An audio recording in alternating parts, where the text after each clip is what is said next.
Listen, winter will dry out your hair. Curly girls know it is our worst enemy. It's so hard to keep hair, but especially curly hair, hydrated in the winter. But don't worry, I have a couple tips for you guys. I'm gonna share with you a couple things that I do to keep my hair hydrated and healthy throughout the winter. Now, curly hair is much more prone to being dry. This is because the shape of the coil, it's harder for the natural oils to make its way down the coil. Now, when we add in the cold, dry winter air, then we also add in dry, heated indoors, your hair is essentially just stripped of its moisture, leading to brittleness, frizz, and breakage. Hi, my name is Brittany. Welcome back to my channel.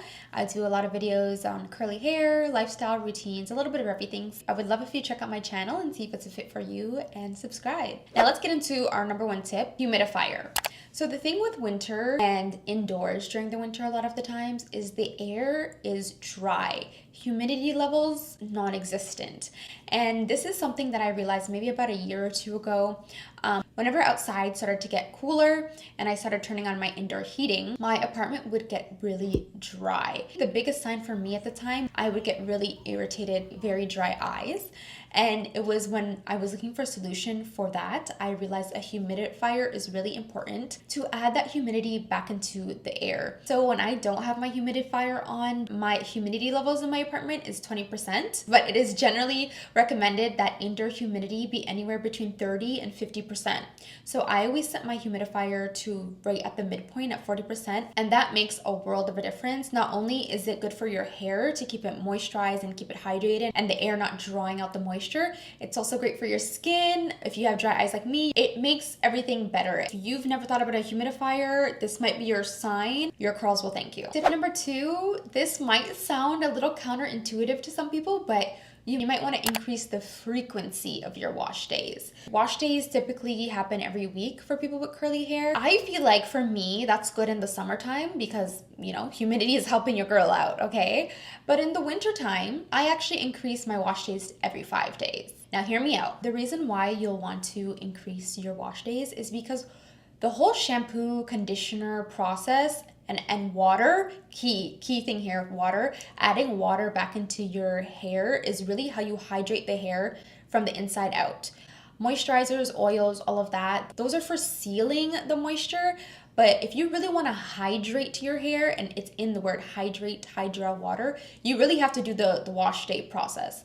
And for me, I find that I always notice softer curls, more moisture retention when I'm increasing the frequency of my wash days during the winter time, especially if I spend some time outside and maybe I'm walking somewhere or doing some sort of outdoor activity. I will try to wash my hair the day of or the day after because I know that moisture has been drawn out and I need to add it back into my hair. And I know that's not what we want to hear because if you're anything like me, wash day sometimes can feel like such a chore and just another thing on the list to do. But if you really want to keep your hair hydrated and healthy throughout the winter, you might want to look into increasing the frequency that you're washing your hair. Now, tip 3 kind of ties in with tip 2. We're going to talk about oils. As I mentioned, oils don't necessarily hydrate your hair, but they are really good for sealing that moisture in.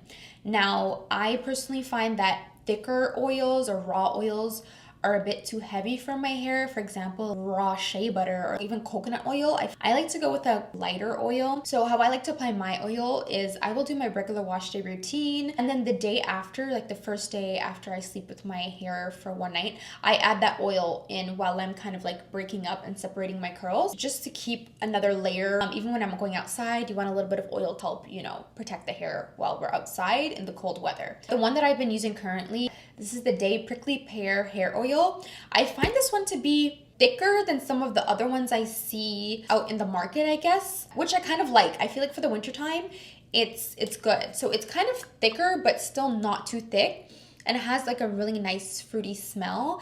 I think if you have really fine hair, maybe this might be a little bit too thick for your hair. If my hair was straight or blow dried, I probably would stay away from this because again, I think it might be a little bit too thick in that regard. But for my curly hair, I love this. All right, tip 4. This one, I feel like we kind of already know, or it becomes quite intuitive, I feel, and that's protective styles. A protective hairstyle is a hairstyle that's very low manipulation, maybe a loose bun, a braid, some twists, twists, but a hairstyle where your curls won't be fully exposed. So if you know you'll be outside for an extended period of time, you're probably better off wearing your hair in a braid or in a bun so that you're protecting your hair from the cold, dry air instead of having your full-on curls out and bouncing. Now, I'm sure the curls look beautiful, but just be aware, and I'm not saying never wear your curls outside. That's not what I'm saying at all. Just be mindful that having a protective style will be a way more helpful in retaining that moisture throughout the winter. To keep that in mind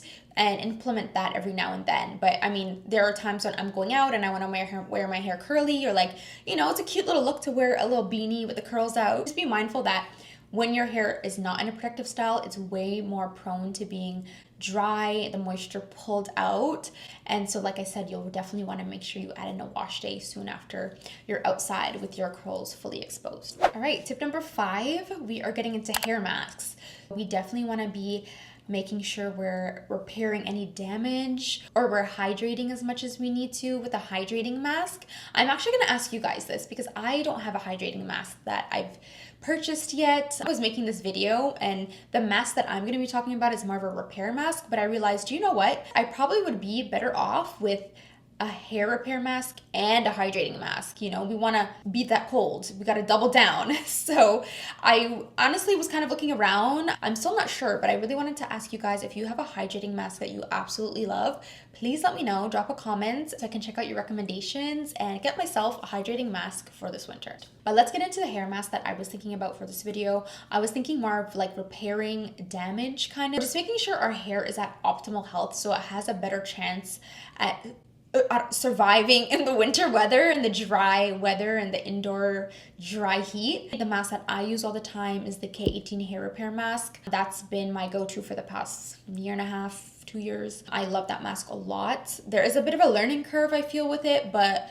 once you use that a couple wash days back to back, you will definitely see a difference in your hair. That thing is like magic in a bottle. You can look for any damage control or damage repair mask that is speaking to you. If you're not even interested, get you a good hydrating mask, because we need all the tools we can have to, you know, beat this winter dryness. Okay, let's get into tip number 6. Now, as we were talking about repairing and avoiding damage, tip number 6 kind of rolls off of that, and we don't want to be doing too much in the wintertime. But I really stay away from heat in the wintertime. And it's not to say never put heat on your hair in the winter, but really think about it, and I would say minimize the amount of heat you're putting on your hair. Like flat irons, curling wands, all of that. You really want to just keep your hair in optimal health. Even when you're using heat protectant, yes, that works.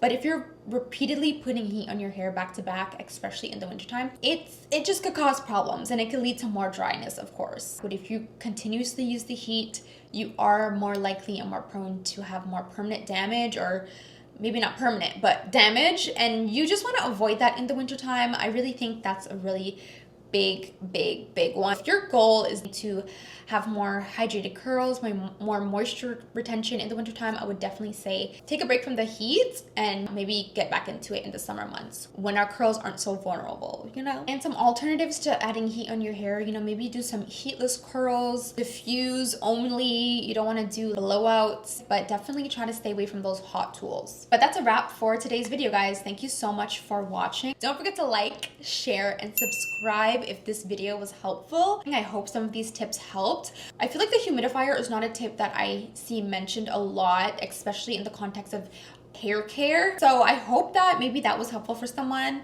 Sorry to maybe make you have to make a new purchase. I know it's always something, right? That's always something, but it definitely is really helpful, especially if you're someone who has dry eyes and never thought of getting that humidifier. It's a lifesaver, 100%. Now, I did want to mention to you guys, if you feel like your hair has been really dry in the wintertime, which normally it always is, and you're trying hydrating masks, or you're trying different gels and mousses, and nothing is working to rehydrate your hair, I recently did a video on hard water and how it can impact your hair. Check out the video, I go over everything there, and that might be really helpful for some of you guys. Also, if you have any other tips that I missed and you want to share, I would love to hear. So please leave a comment and let me know what you guys are doing to keep your hair hydrated and moisturized throughout this winter. The more tips, the better, because you know what? Us curly girls need to band together and fight this winter dryness. But anyways, guys, that's it for today. I will see you guys in the next video. Bye.